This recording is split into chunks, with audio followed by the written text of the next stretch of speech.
최대한 여러분들이 이해하기 쉽도록 노력하겠습니다. 쉽도록 설명하기 쉽도록 다시. 나비처럼 날아라. 몸은 건강하게, 마음은 행복하게. 나비 애학입니다.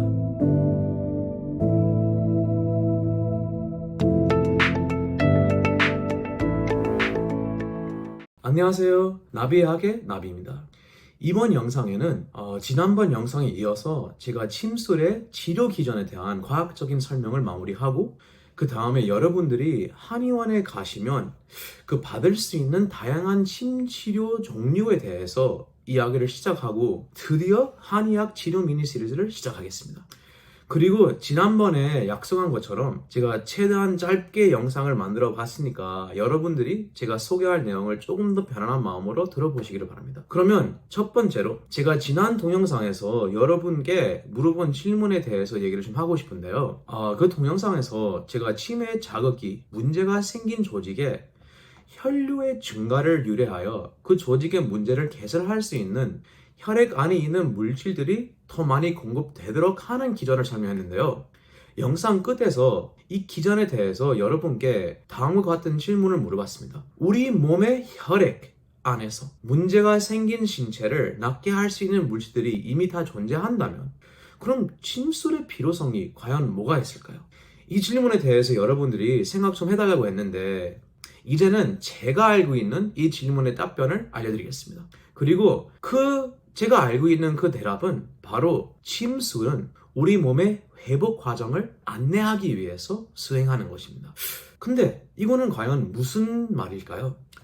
우리가 보통 의식을 사용하여 생각하고 판단과 결론을 내릴 수 있는 것과 달리 사람의 몸은 몸의 문제가 정확히 어디에 있는지 또는 얼마나 심한 것인지를 잘 알 수 있는 것이 아니라 오히려 화학적인 물질들의 농도와 분포에 따라서 반응을 하는 것입니다.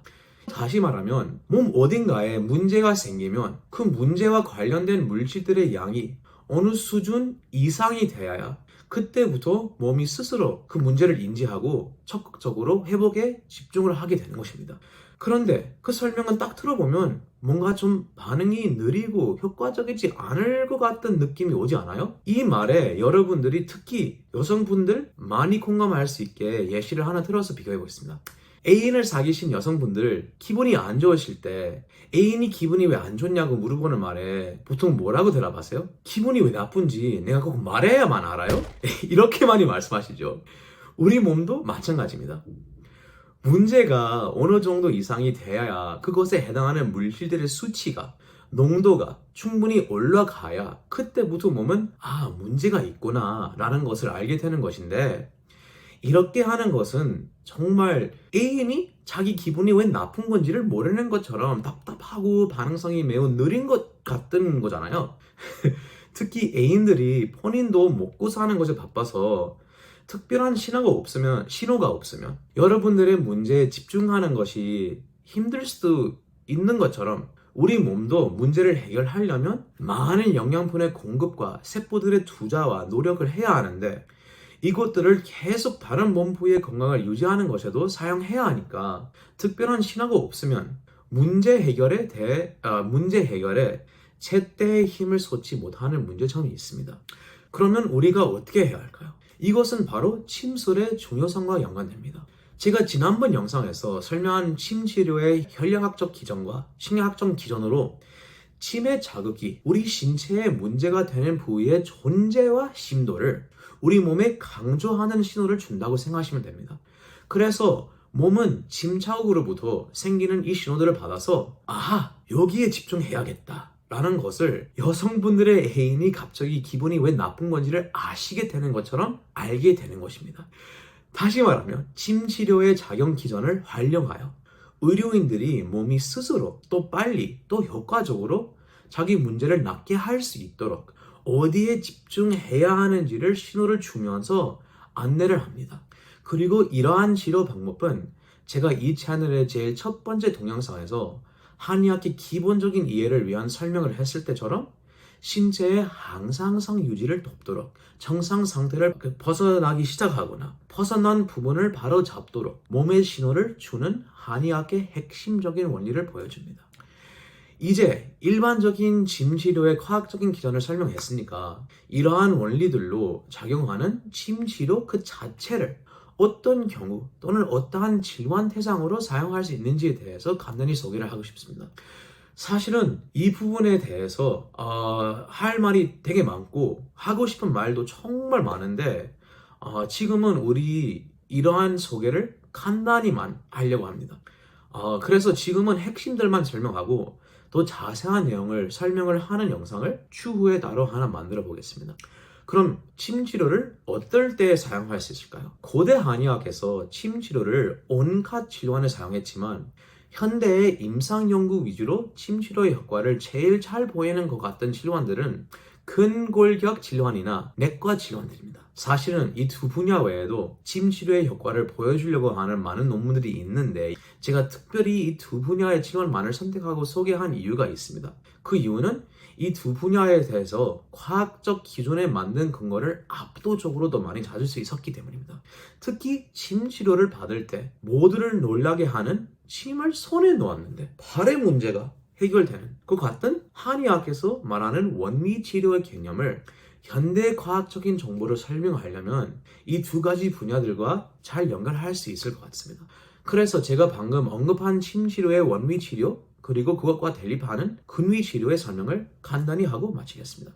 근위 치료의 설명은 원미 치료보다 조금 더 간단하고 또 단도직입적인 편이라 그것부터 먼저 시작하겠습니다. 근위 치료는 그냥 간단히 생각하시면 됩니다. 문제가 생긴 신체에 해당 부위에 침 자극을 해서 제가 여러 번 얘기한 혈력학적 기전과 신경학적 기전들로 극소적인 회복 과정을 촉진하는 신호를 주는 것으로 알고 계시면 됩니다.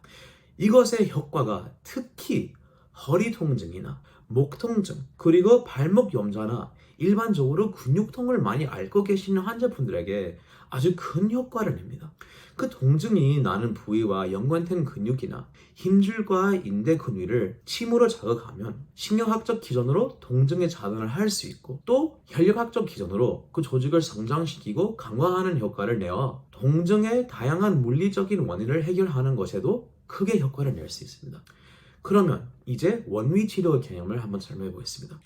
원위 치료는 근위 치료보다 훨씬 더 복잡한 기전으로 일어나고 솔직히 말하면 아직도 이것을 완벽하게 이해하지 못하는 부분도 많이 있습니다. 그러나 확실한 것은 그것의 임상적인 효과를 무시해서는 절대 안 되어서 이것과 관련된 연구 논문들을 참고하면서 최대한 여러분들이 이해하기 쉽게 설명하도록 노력해 보겠습니다.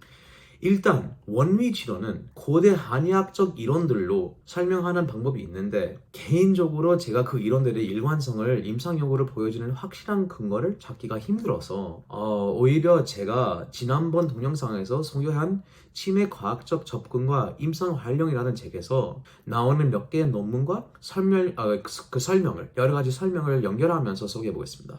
그리고 지난번에 제가 그 책을 보여드렸잖아요. 그때는 제가 그 영어판을 보여드렸는데 이번에는 제가 한글판도 하나 구해왔습니다. 그래서 궁금하신 분들은 이 제목으로 되어 있는 책을 한번 찾으시면 됩니다. 그래서 일단 원위 치료의 개념을 제대로 이해하기 위해서는 제가 이전에 여러 번 말한 침 치료의 신경학적 기전을 확실히 이해하셔야 합니다. 그래서 다시 제가 그 기전을 설명했던 기전을 다시 한번 더 올려보시면은 침의 자극으로 말단에서 중추의 뇌와 척추로 향하는 신경세포들의 신호 전달을 그 말단과 중추 사이를 연결하는 중간세포를 억제하는 것으로 차단할 수 있다고 했습니다. 그리고 여기서 중간세포들이 오로지 말단의 한 부위로부터 신호를 받는 것이 아니라 같은 중간세포가 여러 다른 말단 부위로부터 신호를 받기 때문에 한 부위에 침 자극을 가하면 다른 부위로부터 오는 또 다른 신호들에 간접적으로 영향을 미칠 수 있습니다. 이러한 기전으로 현대 과학적인 설명으로 원위 치료가 어떻게 가능할 수 있는지를 보여주는 확실한 근거가 되는 것 같습니다. 특별히 이러한 기전의 원리를 보여주는 신뢰도가 높은 논문들은 치매 과학적 접근과 임상 활용 책에서 소개하고 있습니다. 이 책의 22화에서 구역과 구토와 관련된 100개 이상의 무작위 대조시험 결과와 그 결과들을 참고하는 여러 개의 재개척 문항 고찰들의 내용을 정리하여 우리 아래팔에 있는 중요한 신경인 정중신경, 여기 달리는 정중신경 위에 위치하는 특정한 짐자리를 자극하면 신경의 신호 전달 과정에 영향을 미쳐서 위장관의 이완과 구역 및 구토의 완화를 유래하는 효과가 있음을 결론 내렸습니다. 구토와 구역 외에도 효과를 확실히 보이는 짐치료에 관한 다른 내용이 많은데 제가 조금 전에 말씀드렸다시피 시간상으로 안타깝게 오늘 이 영상에서 간단하게만 설명하고 또 자세하고 다양한 내용을 앞으로 영상들에서 소개해 보겠습니다. 그러면 오늘 영상을 여기까지 하고 제가 연이어서 동영상을 만드는 게 사실은 생각보다 조금 힘들었는데 여러분께 조금 더 빨리 한의학의 다양한 치료 방법들을 소개하고 싶어서 한의학 치료 미니 시리즈의 첫 번째 영상인 매선침에 대한 영상을 이 영상과 같이 만들어 봤습니다. 그래서 혹시나 너무 궁금해서 못 참겠다 하시는 분들은 화면 여기 아니면 여기 둘 중 하나 여기에 그 링크를 올려주셨으니까 바로 보러 가시면 됩니다. 그래서 오늘 영상 여기까지 하겠고 오늘도 여전히 몸은 건강하게 마음은 행복하게 나비처럼 날아라 나비 이야기였습니다.